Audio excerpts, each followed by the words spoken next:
Hello, we are on Lesson 13 in A Course in Miracles Workbook for Students, Part 1.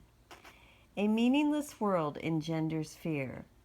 Today's idea is really another form of the preceding one, except that it is more specific as to the emotion aroused. Actually, a meaningless world is impossible. Nothing without meaning exists. However, it does not follow that you will not think you perceive something that has no meaning. On the contrary, you will be particularly likely to think you do perceive it. Recognition of meaninglessness arouses intense anxiety in all the separated ones. It represents a situation in which God and the ego challenge each other as to whose meaning is to be written in the empty space that meaninglessness provides. The ego rushes in frantically to establish its own ideas there, fearful that the void may otherwise be used to demonstrate its own impotence and unreality. And on this alone it is correct. It is essential, therefore, that you learn to recognize the meaninglessness and accept it without fear. If you are fearful, it is certain that you will endow the world with attributes that it does not possess, and crowd it with images that do not exist. To the ego, illusions are safety devices, as they must also be to you who equate yourself with the ego.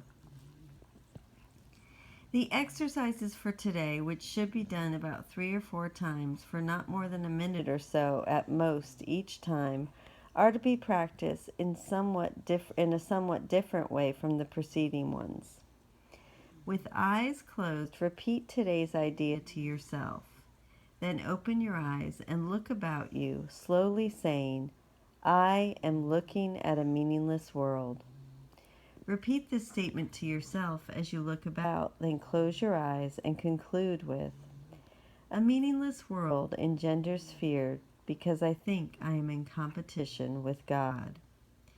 You may find it difficult to avoid resistance in one form or another to this concluding statement.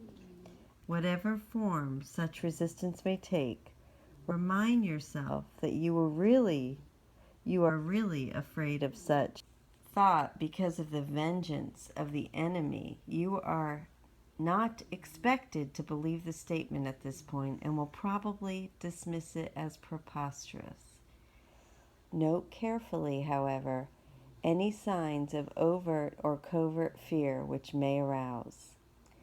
This is our first attempt at stating an explicit cause and effect relationship of a kind which you are very inexperienced in recognizing.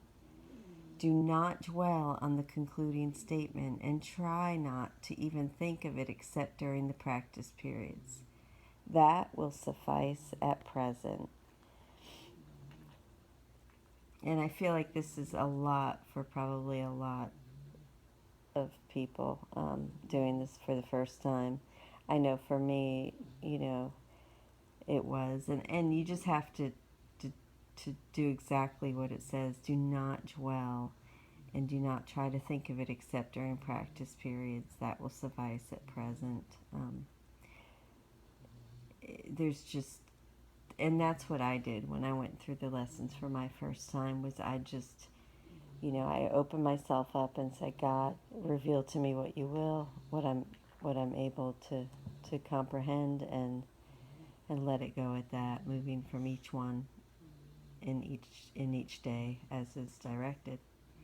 So I love you. Thank you for joining with me. We are on lesson 13. Excuse me, not 14. Lesson 13. A meaningless world engenders fear. I am looking at a meaningless world, and a meaningless world engenders fear because I think I am in competition with God. Thank you, thank you, thank you for joining with me. I love you.